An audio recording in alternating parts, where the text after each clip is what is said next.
right. 3, 2, 1. Action. All right. Hello, everyone. Welcome to a new episode of Burning Conversations. My name is Anastasia Douglas, and today I am very excited to share with you that our special guest here on the podcast. If you don't know, we have a director of first-year experience and student engagement here on campus. And if you don't know her, you might have actually seen her when the school has our Demon Days event. So please welcome Mary-Katherine, everybody, Yay! also known as MK. Yes, definitely commonly known as MK. So funny story. I work with the freshman connectors in my job as first year experience, and I work with them from really December all the way through August, and it was August, and my husband came in for something, and he calls me by my full name, Mary-Katherine, and one of the connectors said, "Wait, Mary-Katherine, is that what MK stands for?" Had no idea that I had an actual name. So they did not realize. So if anyone out there didn't know, MK does stand for something. It's for Mary-Katherine. So, yeah. I just know here on campus, that's what people call you. And Yes. that's what I'm hearing, like, especially the ones who work with you and in your office, Absolutely. they say MK. They You all know MK? call me, absolutely, no. And I invite you to call me MK. I always say, everybody who is closest to me, my mom, my dad, my sister, and my husband call me Mary-Katherine. Everybody else on this planet calls me MK. So I'm all about it. I think that call me what you will, call me a nickname, make it up. I love to have fun, so absolutely call me MK. Tell me about Demon Days and, like, all the planning that goes into that, Yeah. because that's a big event that you do. Absolutely. So Demon Days is our first 42 days of the fall semester, and we actually also do spring welcome back. So that's Yes. January and February of the spring semester. But Demon Days is everything. I absolutely love being a part of Demon Days. So like I said, first 42 days of the fall semester, it is where we try and get our first year students out of their residence halls and onto campus. It is said that in your first 42 days, it's when you're most likely to be homesick. And so we want you, and I say you first year students, but we want you sophomores, juniors, seniors, any student at Northwestern to get out and get involved. And so during the first 42 days, we host an event almost every single day. And by we, I mean anyone on campus. So in that Demon Days brochure, you're not just going to see first year events. You're going to see University Programming Council, Student Government Association, Student Media. You're going to see marketing and branding hosting events. You're going to see so many people on campus hosting events solely for the purpose of making you feel like this place is a home for you. And we're trying to get you to find your place here. So that's what Demon Days is, and the planning process. Oh my goodness. So we start planning back in January. So come January, I'll start sending out some emails for August. Yes. And so we have something called the Student Programming Council, and it's a bunch of student affairs professionals and just other people on campus who program for our students. And we meet once a month on Fridays. And so in January, I'll start doing an all call for Demon Days events. And then they're due in April, and we get that brochure mailer ready to go, because we want that hitting first year students' inboxes or mailboxes. Really, we snail mail it to students still. So we want them getting that right after they attend Freshman Connection, because we want them to have something to look forward to. So you had this really big high at Freshman Connection, and then we want it to keep going when you get that Demon Days brochure. We want you to sit down with your parents or family members and highlight what events you're really excited for. So it'll start all over again in January. So do you have a personal favorite, from like Color Chaos to Family Day, or when we have the Christmas events? Right. Okay, so my favorite event to watch is always going to be Color Chaos. Okay. I always say it is probably the hardest event to set up and take down, because it's just so much. There's 30-something trash cans in a field, and you're thinking to yourself, it's just putting trash cans out.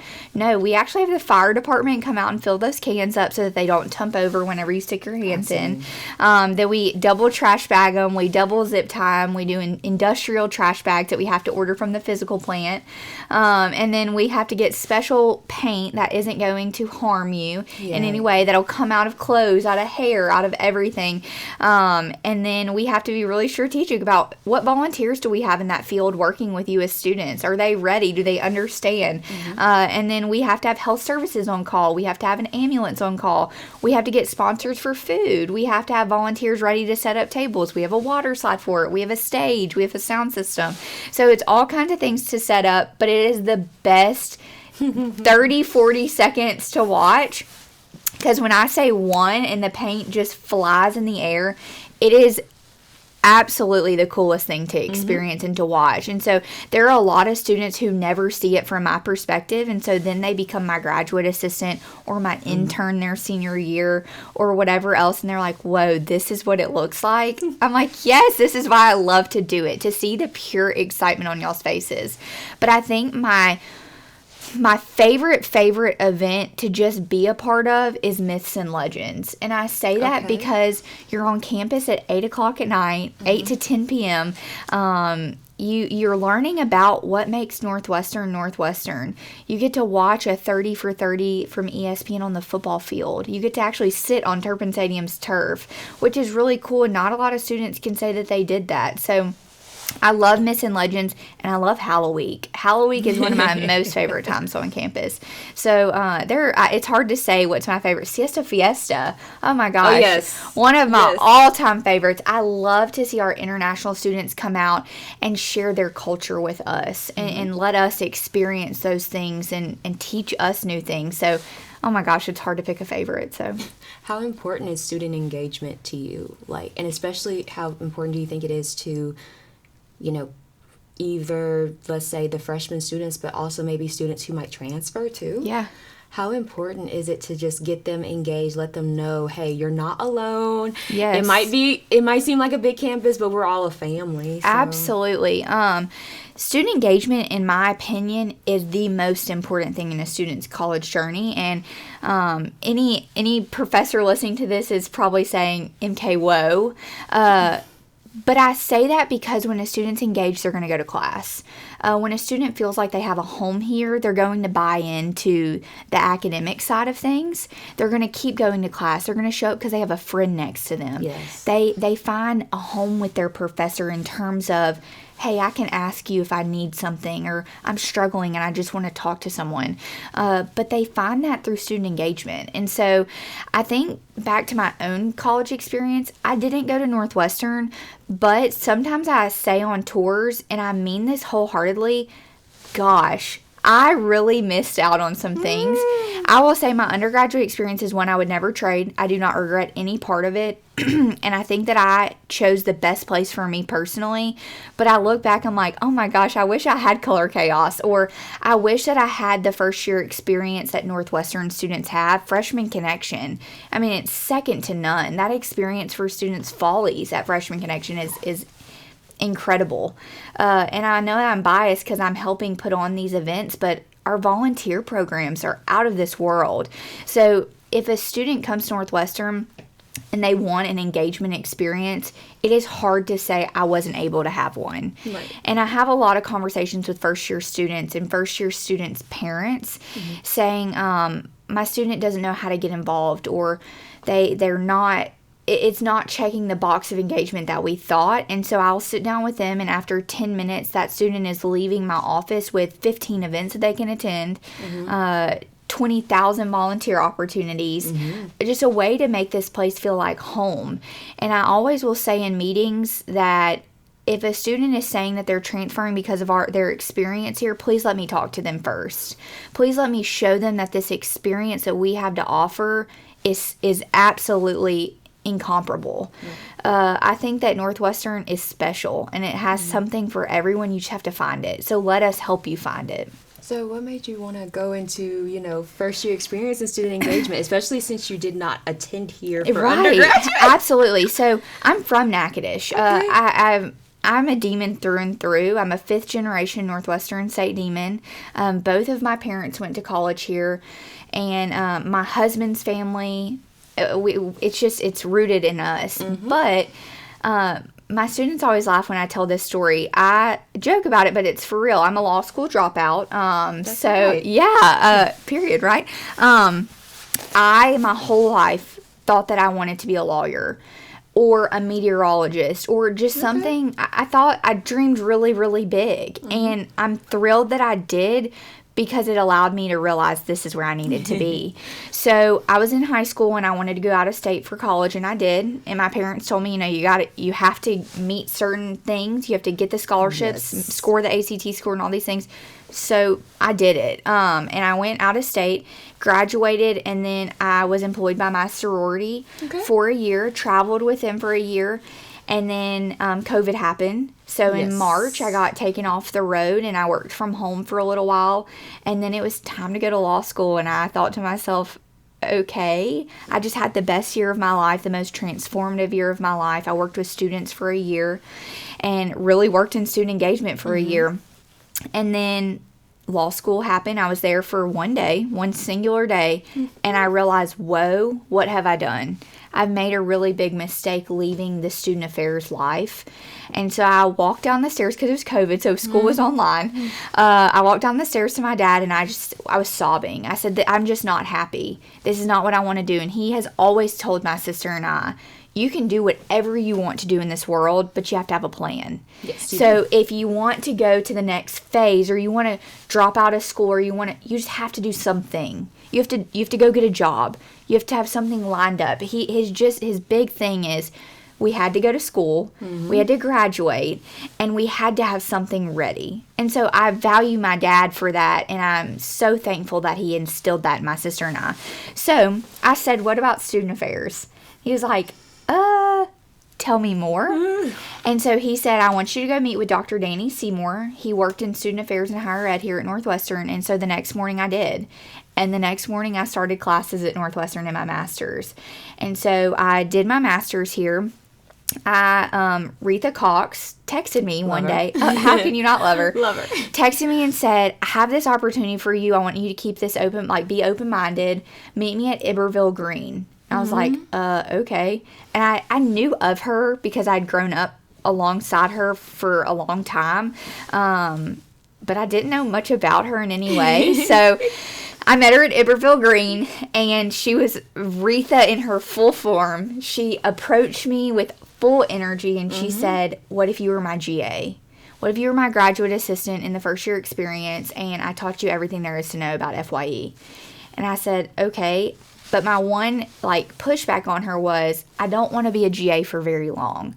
I want to immerse myself in this experience. I want a job. Yeah. And I said, is there room to grow? And she said, right now, I don't know. It's COVID. But she said, I think that you'll enjoy this. And so I said, yes. Full shot in the dark, just said yes. And so the next day, I started my graduate assistantship with her. And she had me go to Turpin Stadium with her. And remember, everyone had to sit 6 feet apart. Yes. So she handed me over this folder for new student convocation, because I started on Friday and new student convocation was on Sunday. Bless your heart. Right. And so a new student convocation, we went to Turpin Stadium, and she had to lay on the bleachers like this and measure 6 feet apart so that y'all could safely distance yourself for convocation. This is in 2020. And so we did that, and then I don't think that I've looked back since. And that's how I got into student affairs and student engagement. And I just graduated my doctorate in educational leadership, so I'm not going anywhere. I really love it here. I love what Northwestern State has to offer, and I can't imagine myself anywhere else. Well, I'm glad, and don't feel bad about law school and everything. You just watch you a good episode of Law and Order or Suits. Yes, girl. And that'll take care of that. But correct. I'm glad that you didn't lose your sparkle for student affairs and everything, especially during COVID, when that was a hard time for people to just be motivated in general. Yes. And everybody was depressed because they couldn't really see their people, be close to anybody, families, friends, etc. So I think that is actually really, really wonderful. So, and I can imagine Retha measuring out and everything outside. No, so it would be she would lay down on a bleacher, then I would lay down on a bleacher, and then and I thought to myself, I said, Retha, you're barely 5 foot. And then it would be me, and I'm 5'7". So I'm okay, this measurement is really not working, but we did it. Yes. Were there a lot of students coming at that time, or was it a little sparse? I think it depends on who you ask. Okay. So keep in mind, this was really my first experience at NSU, being on this side of things, or really any experience besides just attending something here or there. I think people wanted interaction by that point. So, I mean, you have to think, people were in their homes from March all the way till August. Yes. Students didn't get to come to orientation. It was virtual that summer. We had what was called FC 2.0. So, students came to Iberville Green, and that's what I walked up on. They came to Iberville Green, and they got to see To Be a Demon. Yes. And then they had like campus tours Yes. and things like that, but they really didn't get the orientation experience by any means. And then they came to new student convocation, and it was like their first time getting to interact with one another and getting to see their connectors in person, and just really being a student. And so I would say yes, people were craving that experience of being with other people. So attendance was decent, in my opinion, for what it could be. Now it's in Turpin Stadium, so it was 100 and something degrees. The seats were warm. The bleachers were scalding hot. So it was what you make it. But then 2 days later, or actually 1 day later, we had Color Chaos, and it was incredibly packed. So, but you saw people throwing paint wearing masks. It was just the most bizarre thing ever. But we had a good time during COVID, and things are very different now in terms of, like, we're not filling out fire marshal plans for every single event that we have because we're not having to 6 foot distance ourselves. Yes. But there are a lot of things from the COVID times that I still am using. I'm still wiping down everything that we touch before an event. Yes. I'm still encouraging people who are sick to not come to work. I'm encouraging people to rest in between events and things like that. Whereas before that, it was go, go, go, go, go. And we just didn't take care of ourselves. So while COVID was really hard and really, I mean, tragic, to be honest, it taught us so much about how to take care of ourselves and how to take care of our students. That's actually really, really good. Yeah. Now, I know this is coming up not necessarily soon, but in the summer, Freshman Connection. Yes. Where all of the, prospective students come and they get to, one, register for classes, which is very important. Absolutely. But they get to come on campus and experience just about a day or two of college life, and they get to spend the night. Yeah. They get to have, play games, meet their Freshman Connection leaders, kind of make some friends, if they want to. How important is having Freshman Connection for students? Because they get just a little bit of taste of college life before they come here in the fall. Yeah. I read a whole dissertation about why orientation is important. So you're going to have to cut me off probably. No, I'm kidding. But orientation is an absolute vital part of a first-year student's experience. The amount of calls I get of, is this required, is crazy to me because I was that student too. I think that it takes a lot for us to sell a program like orientation because you're scared. You're coming here with no one. And then we immediately split you up from the friend that you did come with. And we make you meet all these people, and you're having to interact with professors and your advisor and orientation leaders and all of these important people. But what I wish I could tell every first year student is it's going to be okay. You just have to get through that initial first hour where you don't know anyone, and then there's so many activities where it's like you can't not know someone. So if you can get through that 1 hour of being absolutely petrified, you're going to be okay. And I always tell people, if you feel like you know no one, come and find me. I'll be happy to talk to you, talk my head off, or just stand here with me in silence. But it's going to be okay. And so orientation is vital. Like you said, you make your class schedule. You will leave with one friend. Yes. You meet your academic advisor. You just get to know the campus. And so when you don't come to orientation, I hear from a lot of students and say, I wish I would have. Or I wish I knew I was coming to Northwestern sooner so I could have come. But I think it's really important. I think it's so vital to your experience here. Yes, and what's Retha's rule? Meet five new people. And we do that during Freshman Connection. I mean, during the welcome, turn to the person to your left and say, you look great today. Turn to the person to your right and shake their hand. I mean, it's so important. It's so important to meet 5 new people. That's what she tells us all the time. And as a junior, I'd be like, well, I've met 5 new people. Have It might not be a day, but I said I met 5 new people at least. Correct. You don't know how important it is because when you see them on the street now, or you see them at an event, you can walk up to them and be like, hey, are you uncomfortable too? Are you nervous? Okay, let's be nervous together. So, or you might end up, let's say, in the same work studies area. That. Same classes. I know as a comm major, especially when you get more into the communications field, you have professors repeat, and then also you have students as well. So you're like, are you taking this class? Yes. I'm taking this class. No, absolutely. And I think that even at Freshman Connection, so we're actually in the process of hiring new freshman connectors for next year, so which is super exciting. But I love to see those students who say, oh my gosh, you were in my color group last summer. And they make these connections through the interview process, which is so nerve-wracking. But they're like, oh, I remember you from Freshman Connection. And their nerves immediately go away.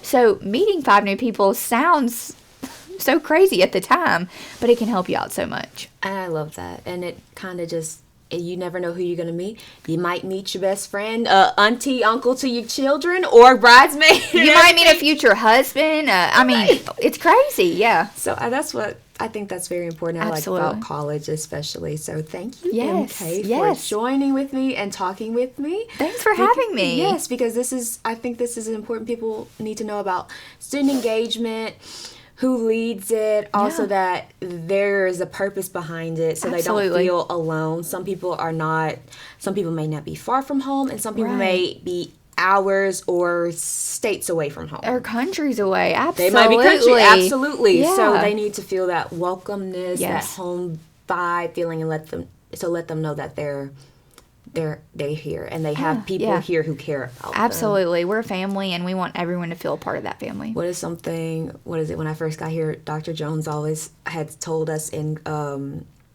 I think it was maybe inside you that he said, once a demon, always a demon. Absolutely. So, And that is so correct. We're a family here, and we want everyone to feel like they have a part of that family. All right. Well, thank you, MK, for joining with me. Yay! Guys, this will conclude our episode of Burning Conversations. Tune in for a new episode coming to you guys very, very soon. Thank you.